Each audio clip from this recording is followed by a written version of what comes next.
Good evening, everyone. Good evening. Good evening, everyone, and welcome to the Grand Rapids Public Library. We have been here since 1871, working our hardest to be an important part of all community conversations. And so we are so glad to see all of you here tonight. This is so important to our democracy, to our civic life, to have conversations like these in neutral spaces such as the Grand Rapids Public Library. I am Marla Ehlers. I'm the assistant director here at the library, and just a little bit of housekeeping. I need to point out Asante Kane. Asante, where are you? He's back in the back there. He has green tickets that will let you get out of the parking lot for free. So make sure you connect with him before you leave tonight. And without any further ado, I'd like to turn it over to our co-chairs of the task force, Eric Payne and Raynard Ross, and they will take it from here. Thank you, Marla. Thank you all for coming out tonight. It's definitely important work. We definitely appreciate the input, the support, the activity in the room. So looking forward to this being a productive night. Before we get started, though, I do want to acknowledge some special guests in the room. Our very own Mayor Rosalind Bliss, if you could give us a wave, please. I believe we also have Commissioner Ruth Kelly in the room, who's been very integral in advocating for public safety in general. Thank you. And our Kent County prosecutor, Mr. Chris Becker, I believe is here as well. Thank you. And I don't think I missed anyone, but if I did, please, our interim city manager, Eric DeLong, and anyone else I may have missed, please let yourselves be recognized, and thank you for your service, for sure. Next, though, I definitely want to introduce our colleagues on this task force. We have a mix of GRPD members and a mix of community members. The GRPD members I'd like to introduce are Chief Rahinsky, who is obviously here with us, my partner in crime here, Deputy Chief Eric Payne, Captain Mike Maycroft, who's the North Service Commander and the President of the GR Police Command Association. Where are you, Captain? Thank you. And Lieutenant John Bosma, who is in charge of training for GRPD. And Sergeant Jana Forner, who's part of our detective unit, Detective Dan Adams, soon to be Sergeant Dan Adams, who's our accreditation manager, who does good work, thank you, sir. And then Officer Andrew Bingle, who's the president of our Grand Rapids Police Officers Association. So please, thank you guys for your service here. And Deputy Chief Payne is going to point out our community members. And the community members, Raynard Ross from the 3rd Ward. Let me back up. The community members were appointed by the commission, or members of the commission, and also I believe the mayor had one appointment. I hope I get this right. But Raynard Ross from 3rd Ward, Marcus Bean, he's from the 3rd Ward. Janae Brower, she's not here tonight. She could not make it, but she's from the 2nd Ward. Hugh Martin Robinson, I believe you were the mayor's selection. Did that by elimination, but then there's Ed Kettle from the 1st Ward, Sonia Forte from the 2nd Ward. Where's Sonia? Okay, there she is. And Maria Moreno from the 1st Ward. There's Maria over to the side there.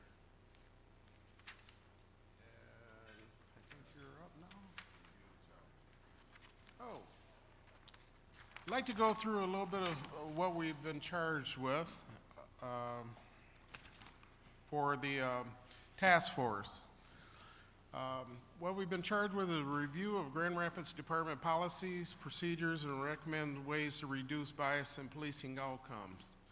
The approach that we're taking is the focus on public safety and officer safety, focus on fair and impartial policing, promote evidence-based strategies that reduce crime without being experienced as oppressive by the community. Promote measurements and monitoring of intended and unintended outcomes of policing strategies and tactics. That's what the task force has been tasked with, and that's what we've been working toward for the last several months. I believe most of you have a document before you. There's a grid at the bottom of the document. The document's titled Grand Rapids Task Force on Policies and Procedures. I want to talk a little bit about kind of what we've done thus far. And if you look at that grid at the bottom, it's a 6x6 grid, where on the left side are the various topics that we've identified as areas that are ripe for opportunity, if you would, ripe for the opportunity to ensure that we have an unbiased policing in regards to policies and procedures. You'll see those 6 areas on the left side of that grid establish a task force priority focus areas, deal with policing strategies, the accountability and internal affairs, training, COP and crime reduction, recruitment and hiring, and of course there's always opportunity for other topics as needed, which is maybe part of the reason we asked you to be here tonight, because there may be opportunity for things that we have yet to identify, but thus far those 6 things on the left there are the topic areas that we have focused our conversations on. And along the top side of that grid, there's sort of a 6-step process with our work. So what happens with each topic area, the first thing is GRPD presents the current efforts in regards to that particular topic. And I will say, and this is not just the task force teammate in me, but I am really proud to be serving on this task force and really getting to better understand the depths of things that GRPD is already doing. That may not really be publicly known, but from my estimation and from some of the expertise of our 21C technical advisors, if you would, Grand Rapids PD is definitely, you may not think so, but probably better than most. You know, I'll just put it simply like that. I mean, they've definitely, as a department, taken a proactive stance to really try to get ahead of a lot of things. By no means is anything perfect. We wouldn't be here if it was perfect, and by no means probably will we ever be to a point where something is so-called perfect. But I do just want to take my hat off to the department because they have taken some proactive stances indeed. So they update us on what they've done in regards to that particular topic, and then we also get of course we have opportunity for intense question and answer. Each month we have frankly a 4 to 5 hour meeting where we really delve deeply into these various topics. And after our conversation, our Q&A, our 21CP assessment and analysis of strengths gaps, you'll see that in the second column there. And I'll tell you a little bit more about what 21CP is in just a moment here. But they are our technical advisors who come to us from, you know, frankly, all over the country with executive law enforcement experience, boots on the ground law enforcement experience, and they educate us what the national trends are, what the best practices are, and really just give some sort of expert perspective. And based on that assessment and analysis, the task force has additional discussion to identify some action steps, and you will see that as we move forward on the next page, not to get you too far ahead, but we do have some action steps for some of the topics we've discussed so far. And then from those action steps, we have meetings like this to try to get some community input and some feedback on those proposed action steps. So that's where our focus is tonight, is to try to get some input on the action steps up to this point. This is an arduous process, a long process. By no means are we, you know, close to the end of the process, but we're checking in with the community at different intervals in the process to get some perspective to try to ensure that where we're going is in line with the community wants us to go. And then from that, then the next piece is GRPD responds to the recommendations of the task force. So after the community input, we finalize some recommendations regarding those action steps, and then GRPD responds on how they would either A, support those action steps, or frankly maybe push back, because there is an element of things that sometimes as a community member you may not understand from the police perspective. So occasionally there is some spirited conversation, to say the least, I would say. But I mean that in a healthy manner, though, to let you know that this process is one that we're all taking seriously. And then from that, though, once we get through all that, there's a recommendation sent to the City Commission, and then they will review or approve those recommendations. So that's just sort of the process we've been going through. And again, just to reiterate, over to the left side of this grid here, the 6 topic areas are the topic areas that we are focusing on. And again, if you see something that should also be a focus that isn't there, please give that feedback in our breakout sessions. And again, you see the steps along the top that we've undertaken to ensure that we really deal with those things appropriately. Excuse me. Because it's my pleasure to introduce this man here, but I'm going to tell you why it's my pleasure. I need to find my notes. Excuse me, sir. No, but seriously, I mentioned 21CP, though. 21CP is the firm that the city's contracted with to provide technical support to the task force, doing this review of policies and procedures. And again, our task is to reduce biased policing outcomes. We do have 4 representatives who have worked closely with us from 21CP. 4 of them are here tonight.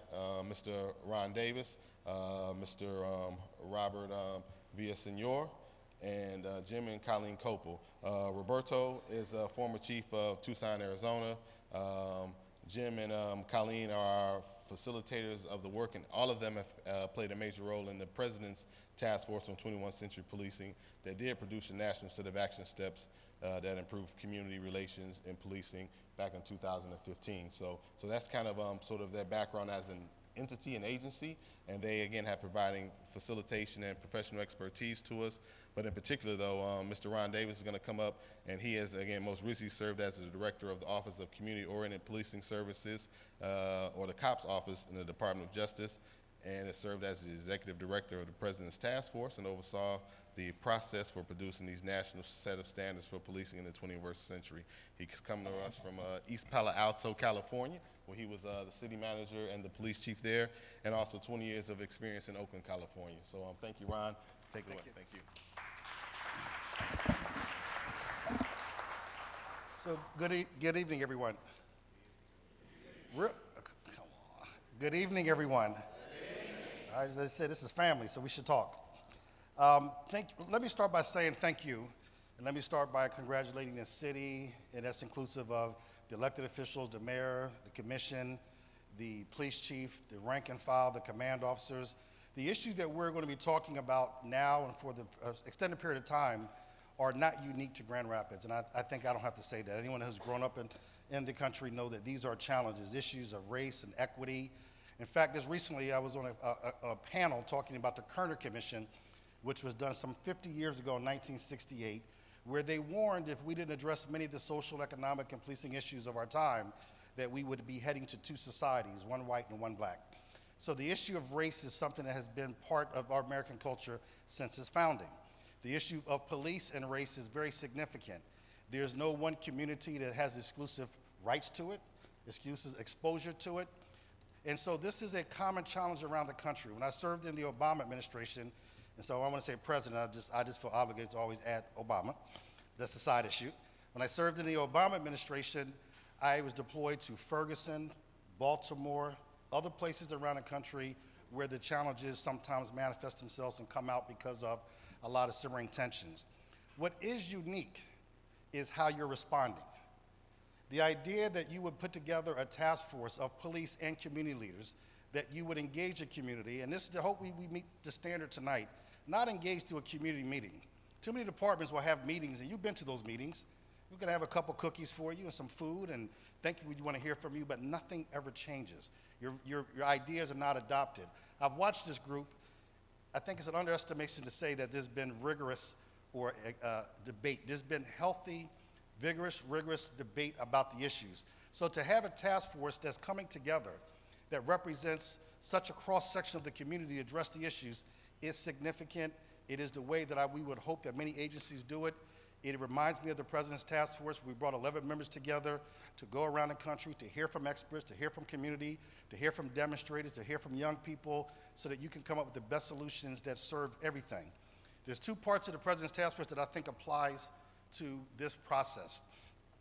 In the President's Task Force, there was Pillar 1, which was building trust and legitimacy, and then Pillar 6 was the last pillar, which was officer safety and wellness. One of the challenges of this process is those 2 pillars are the bookends of effective community policing for Grand Rapids and for the country. If the community, if you don't trust the police and you don't view your department as legitimate, which is different than whether or not the actions were legal, do you see the department as legitimate, very few things can accomplish. Pillar 6 bookend, if you don't take care of your officers and they're not safe and they don't have a positive working environment, nothing will happen. Those 2 are not exclusive, they're actually contingent upon each other, they're requisite of each other, and I think as we move forward, we look at through the lens of how do we look at policies and practices that make sure that we can build community trust and legitimacy, be effective in public safety, and make sure that those who are willing to put their lives on the line don't actually have to, that they are also safe and secure in a positive working environment. So the first topic that I think we're going to look at tonight is the policing practices. And I want to explain to you why I think this is important. Before we even get to the issue of bias, whether implicit or explicit, before we get into discrimination and racism and thoughts and things of that nature, one of the things we want to take a look at is how a police department deploys its resources matters. How you respond to crime and how you fight crime matters. A good example is everybody heard about stop and frisk in New York, right? So if you're doing 800,000 stops in a so-called way of fighting crime, then you're going to, and you're concentrating it in the areas that are most distressed from a socioeconomic point of view, which would then suggest is probably the higher crime rates, then automatically, by putting that many resources in a concentrated area that's predominantly people of color, engaging in a type of aggressive enforcement, the only outcome can be disparate outcomes. Whether good intended or not, for those being stopped, it doesn't feel very good. So we have to look at the deployment patterns to make sure that how we're deploying, how you're deploying, the strategies that you're embracing are evidence-based. They don't have collateral damage. They do not encourage the mass incarceration. And that when you're sending officers somewhere, if you're going to put a lot of officers in concentrated areas, that you define their work, that you identify what they're supposed to do, that you have them not just enforce the community, but become a part of the community, solve problems, work with the community, so you don't have the kind of disparity. So we wanted to take a look, and we're taking a look at how they deploy. So how officers are assigned to shift, how they're assigned to location, how the locations are determined, when there is a crime surge, how do you determine who gets deployed there, what is exactly that they're supposed to do while they're there, and does that contribute to the disparities? Because that could be, just from a mathematical point of view, can contribute greatly if you're deploying an inordinate amount of services to a concentrated area of a neighborhood, and the officers are all doing the same thing, which is running and stopping and citing.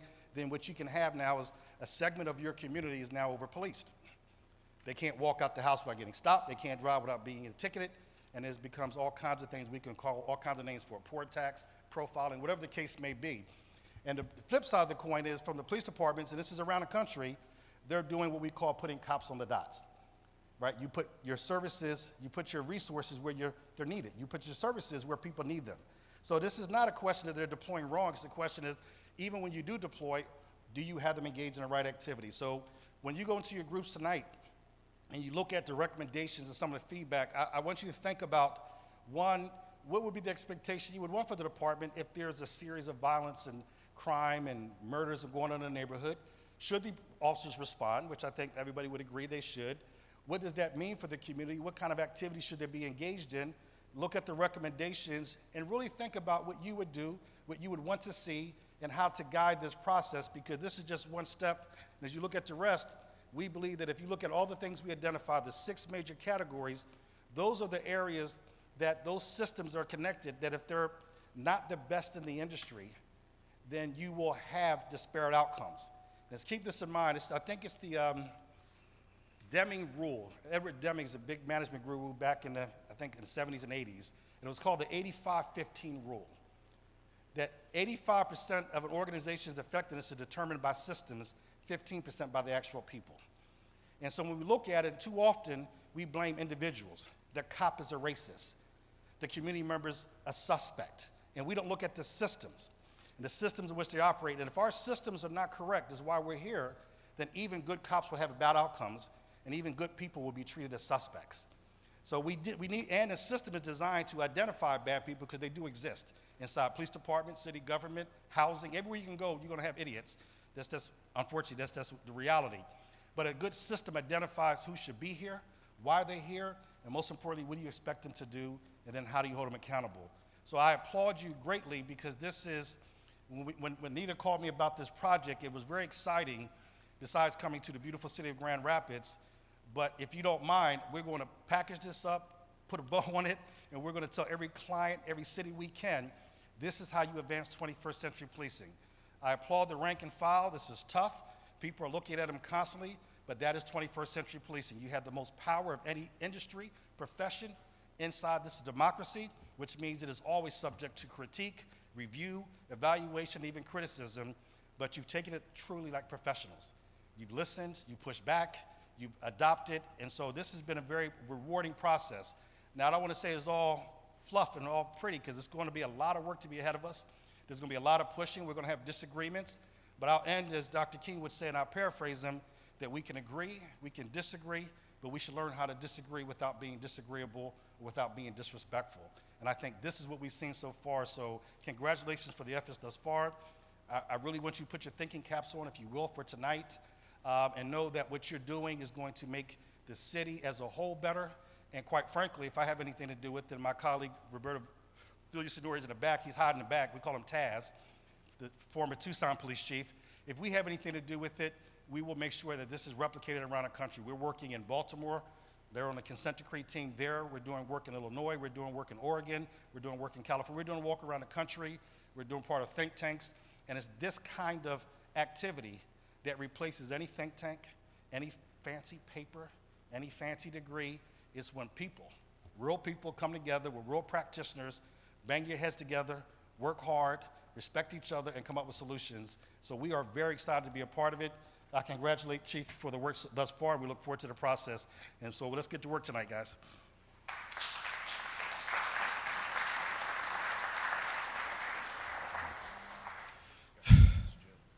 Not yet. So thank you, Ron. Did we introduce the gym now? I thought we were. Go ahead. Maybe let me. No, you're right. Reviewing the recommendation. Yeah, thank you. I'm gonna draw your attention back to the document that you got when you came in, the page that's titled Executive Summary of Action Steps to Utilize Bias-Free Policing Approaches. As you can see, that's broken down into two large areas. The first area is overarching recommendations, and the second area is policing strategies to reduce disparate bias outcomes. So when we look at the overarching recommendations, that's sort of the broadness of sorts in which we realize that these overarching things should be a part of every action step sort of moving forward. So first of all, though, that first one, taking a comprehensive approach, and it simply says it takes a city. So really what we're talking about there is the action step is being intentional about leveraging the resources of this community. We do know we live in a relatively resource-rich community, and that when we talk about reducing disparate outcomes and also keeping crime at a relative low, that's simply not only the police department's job. That's all of our jobs. That's obviously the job of other agencies that can work alongside and with our police officers. So really just talking about a comprehensive approach and really just reiterating, as you can see, the current efforts to coordinate city and county agencies, linkages, and just everything to really just make our reach a bit wider and not simply just the responsibility of the people in uniform.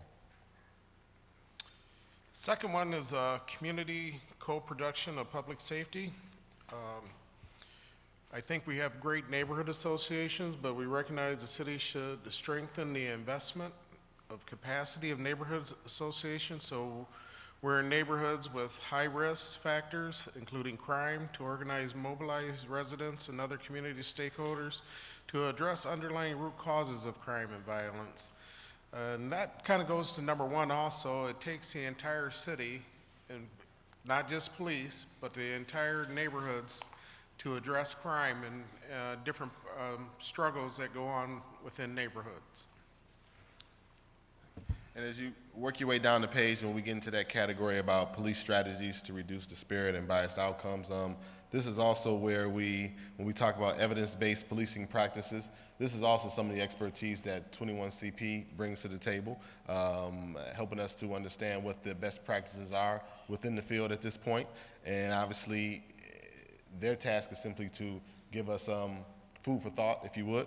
And then obviously we go through those steps that I mentioned before to identify really what the action steps should be. So in regards to that, a couple action steps we do have right now is that the police department will review and pilot policing practices that do reduce crime while also reducing disparate outcomes that feel oppressive to communities. So similarly, Ron mentioned, what'd you say, dots on the, how'd you say? Cops on the dot, so to speak. So again, we know that's a typical strategy, but we also know that strategy has with it some feeling of oppressiveness to certain communities. That's not to say that that's not an appropriate strategy depending on what's going on at the time, but that's just an example of the sort of thing that we're unpacking to find evidence-based practices that meet the ends that we're trying to meet here. And then secondly, within number 3 there, GRPD shall address its capacity to use intelligence-based policing by increasing crime analysis and detective functions to focus on serious, violent, repeat offenders. And that's simply saying that there's often a way to be proactive and sort of get ahead of things a little bit. There's a lot of intelligence. The streets, frankly, often know what's going on. And right now, we're just not in a good position where we can leverage that intelligence that we know the streets have ears, the streets have mouths, and we frankly want to find a way to be a part of that communication so we can use some intelligence-based practices to curb violent crime before it occurs. So there's something to that again, we don't have totally unpacked, but from a philosophical perspective, we know there's opportunity there that we need to take advantage of.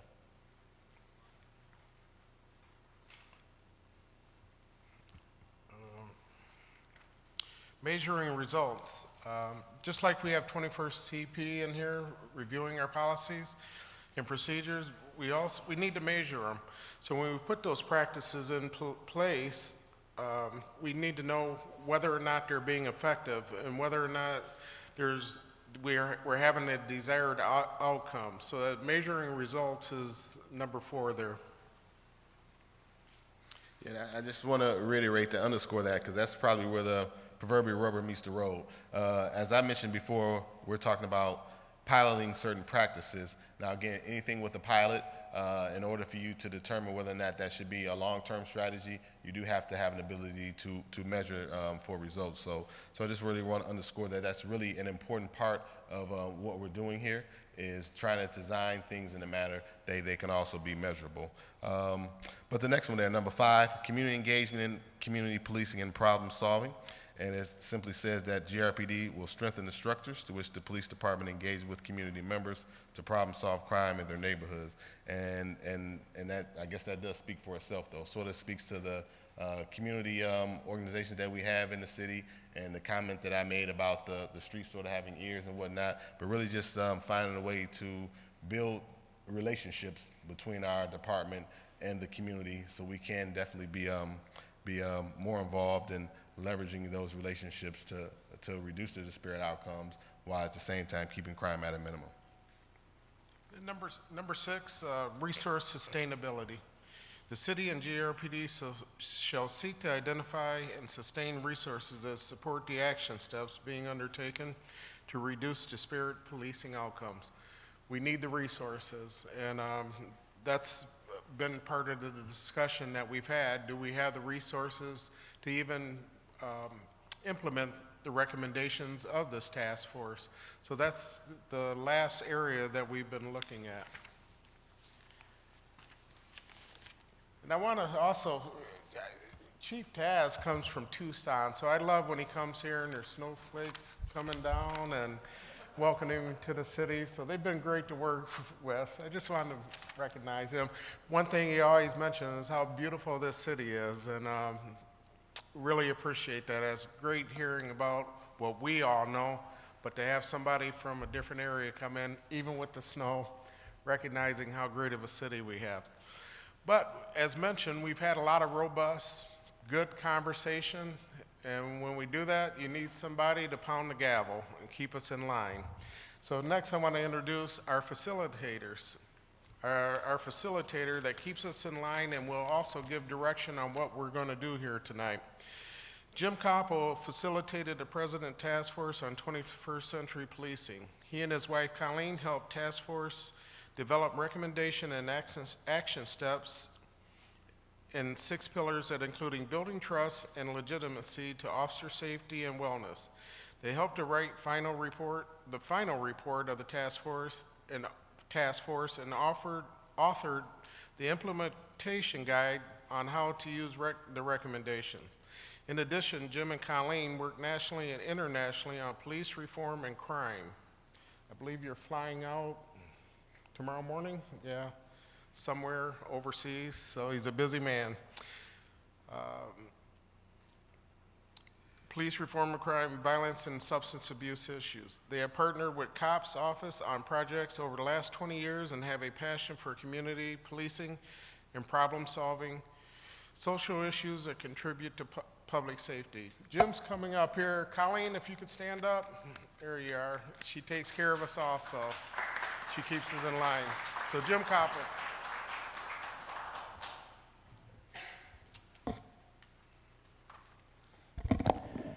This is great. I love community meetings and I love community engagement in this kind of a process. What we're here tonight is not symbolic, it is really concrete and real. We want your ideas, we want your thinking. And the best way to do this, we thought, would be in small group discussions.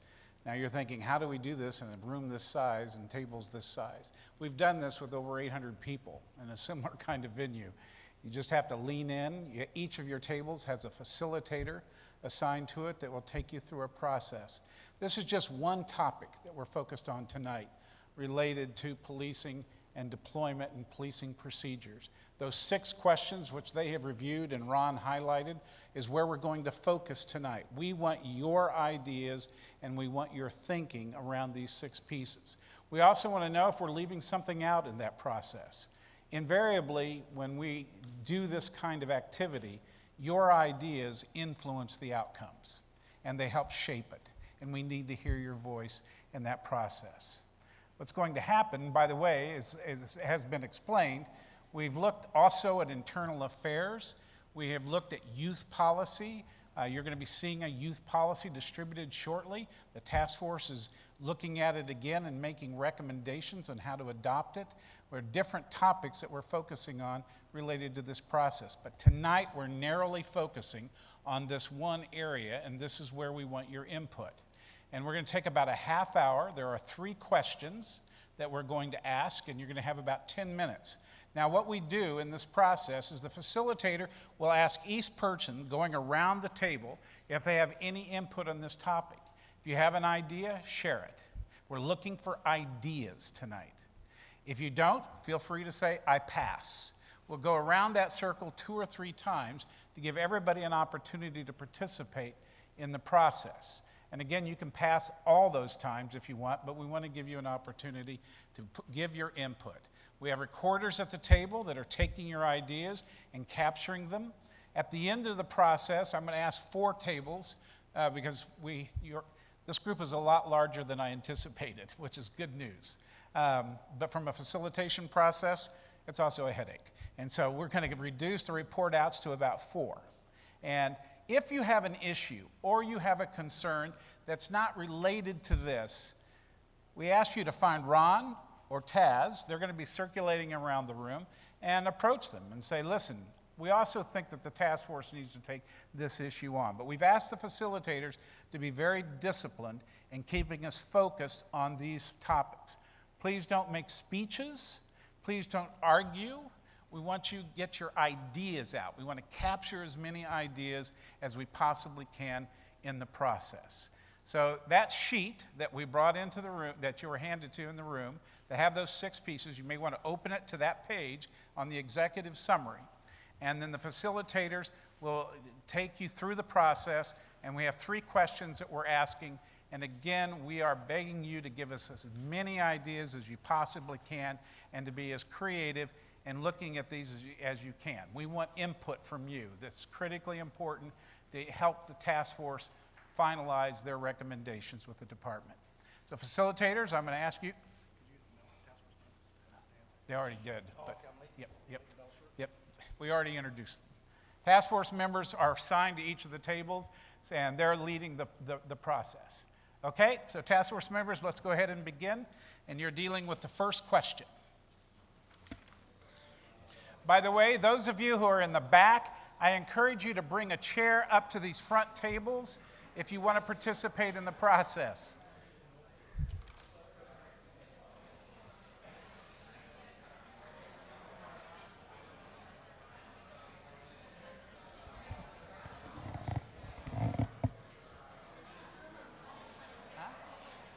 That's what I just said. There is room up front in some of these tables, so we encourage you, if you're not at a table, to bring your chair and come up front.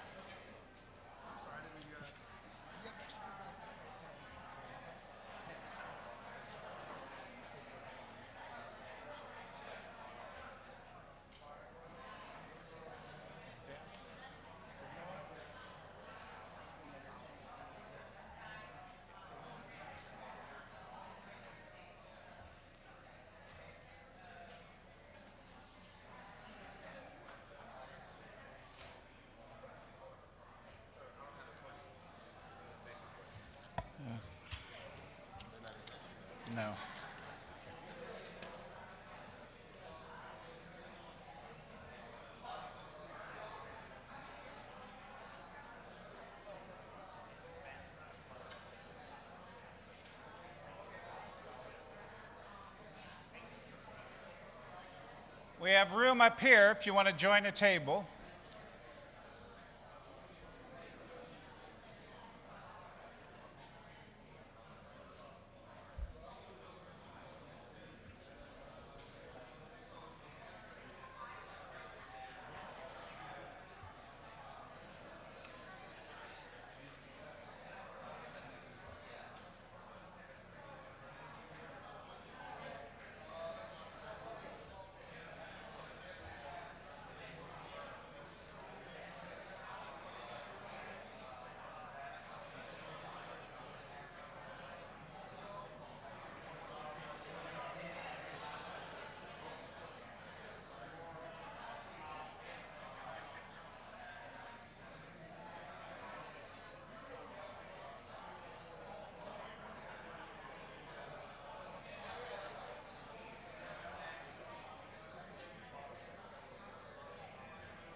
Audio Jungle.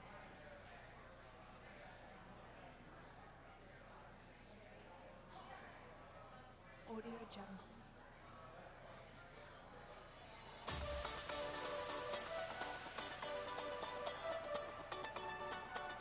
Audio Jungle. Audio Jungle.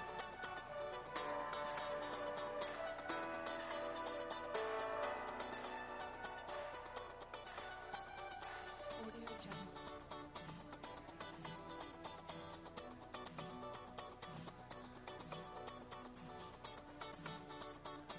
Audio Jungle.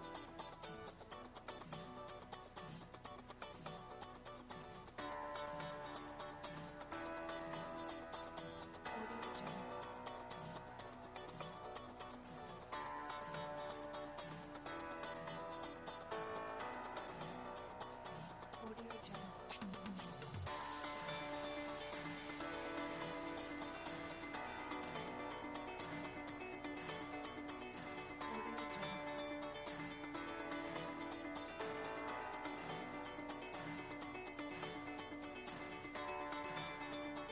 Audio Jungle.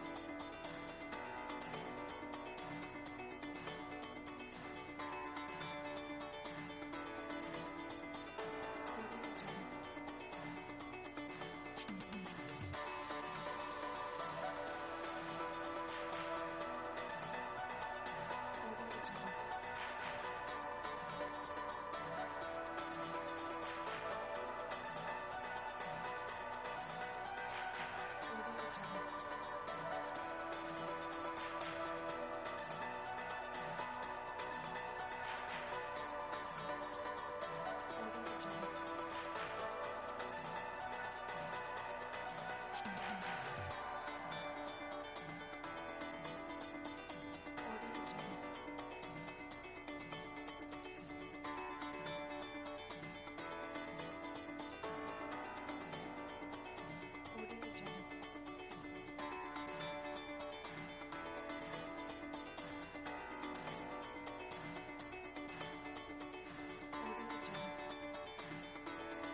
Facilitators, you should be moving towards question 2. Facilitators, you should be moving towards question 2. If you're still minding some good stuff, stay here, but move on to number 2.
Facilitators, you should be moving to question 3.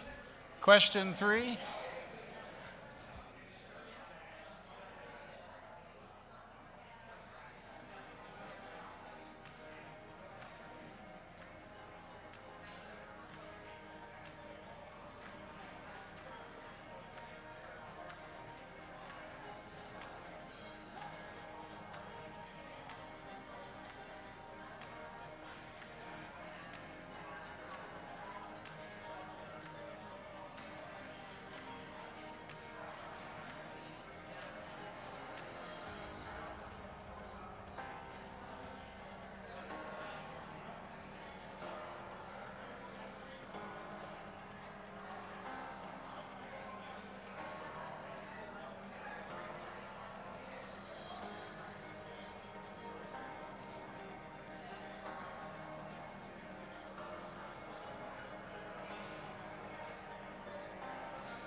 Saturday. You want to? Nice. Did you meet our prosecutor?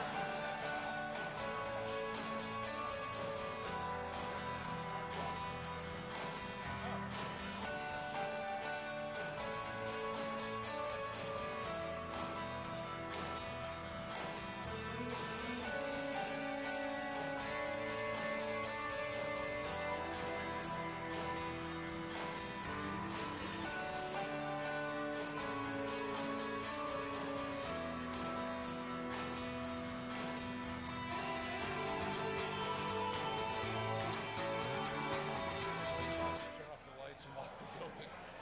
Facilitators, take 2 more minutes to wind up. 2 more minutes.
Okay, if I could have your attention.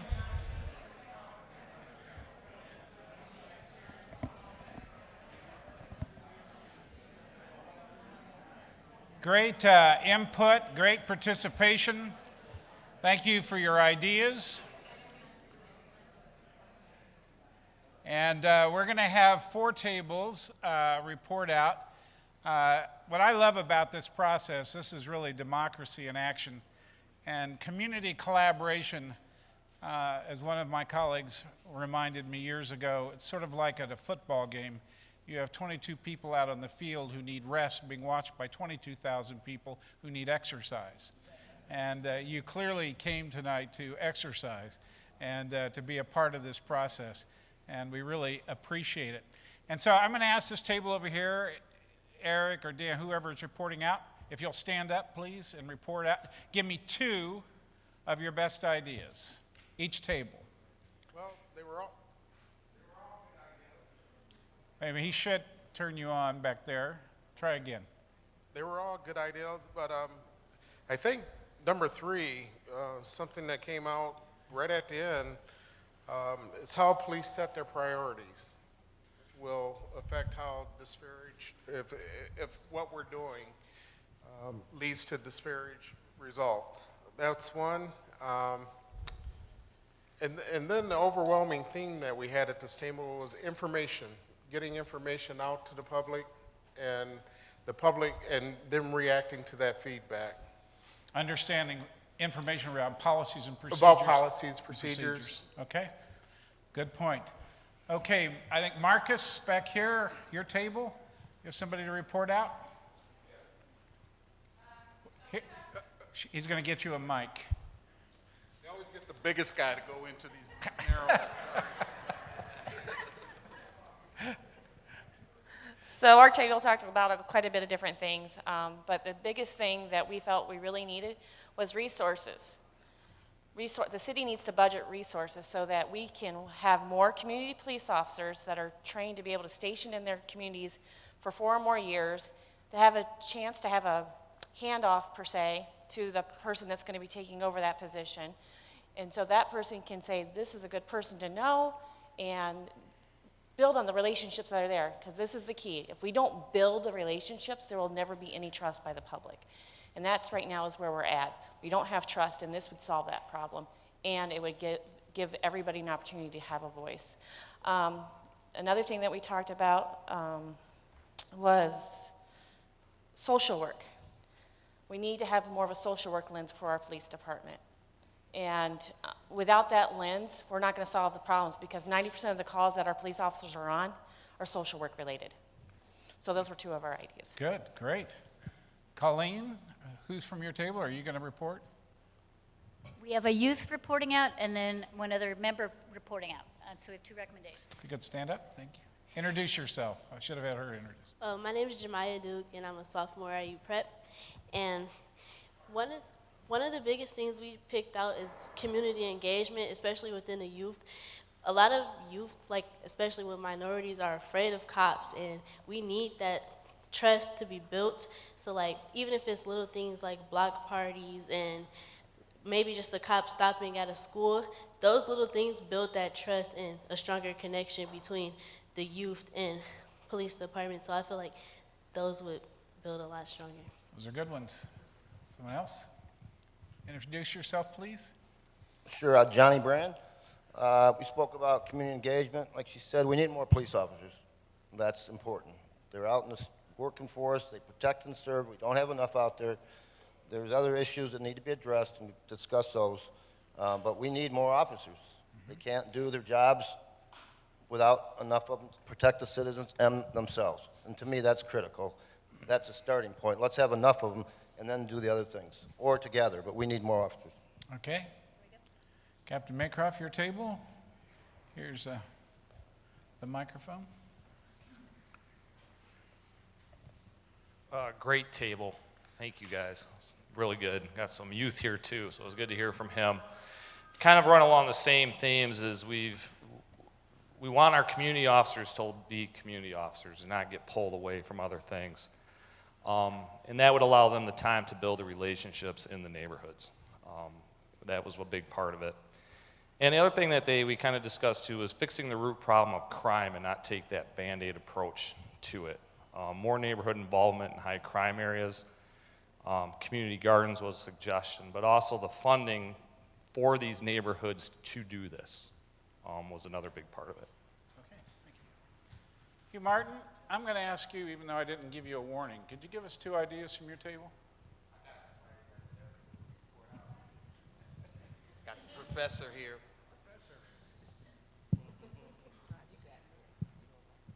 Okay, I think 2 of the ideas that were important here were more community engagement, as others have said, more time for officers within the community, vested interest in the community. Having your ear to the ground means you might not have to be as prepared or as aggressive when you come into a community. You might have gotten information and feedback prior to that time.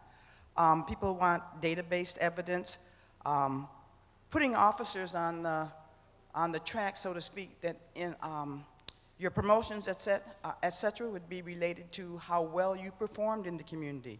Community response would indicate how well that officer performed. Another one was community policing. What is community policing? Does it need revising? And the fact that you can't do community policing in a car.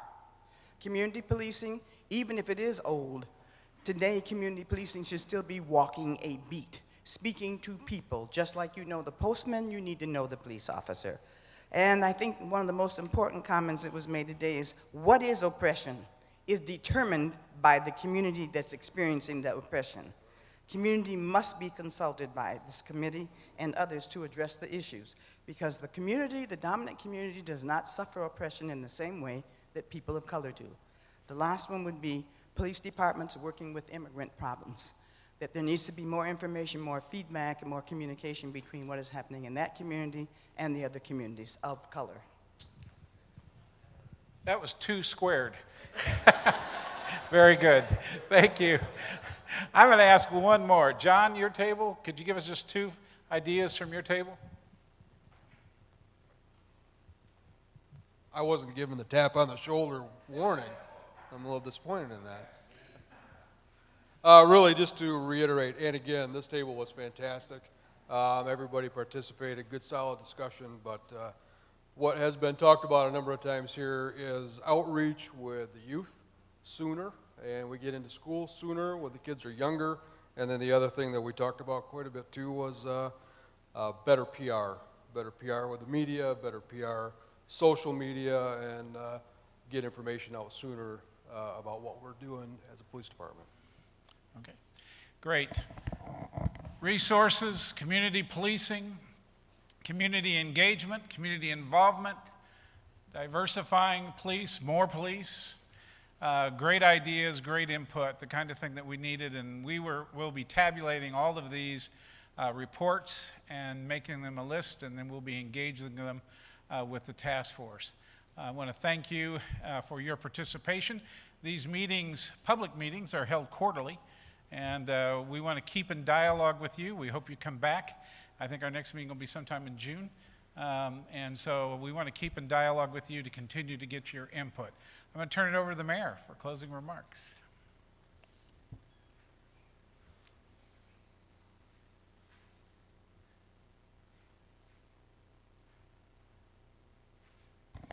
Thank you. I'm just going to end the night by saying thank you to all of you for coming out tonight.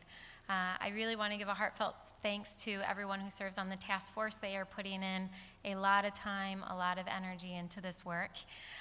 But it's really this process, all of you coming together, showing up here tonight. This is what's going to help us improve. This is what's going to strengthen our community. And this is exactly what we need to be doing a lot more of. So I just want to say thank you to everyone. Thank you to our chief, who's an amazing leader in our city. We're so grateful to have him, as well as all of the members of the task force who are walking alongside us in this journey. So I hope you have a good night. Please drive safe. And I hope that you'll be able to join us again in June at our next meeting. Hopefully we'll have double. I think this is about twice as many people as we had at the first meeting. Hopefully the next one will be the same. We'll find a larger space and we'll have more tables.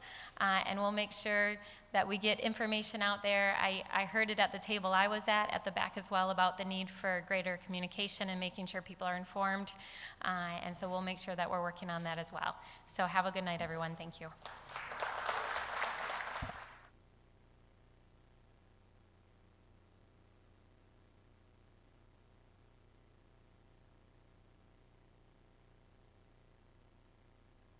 Excuse me. One last thing. If I could have your attention for just a minute. This is a crime prevention activity. There's a little red purse with a silver medallion on it, happens to be mine, that I managed to lay down someplace in the midst of putting everything around. If you happen to see it, I'd appreciate you giving it back to me. I'm pretty sure not. I brought it down with me. Also, you can get the parking validation. Oh, Colleen, purse. Thank you. Parking can be validated back there as you go out the door. She was lucky a commissioner has it. That's Commissioner Kelly. I'm not sure that everyone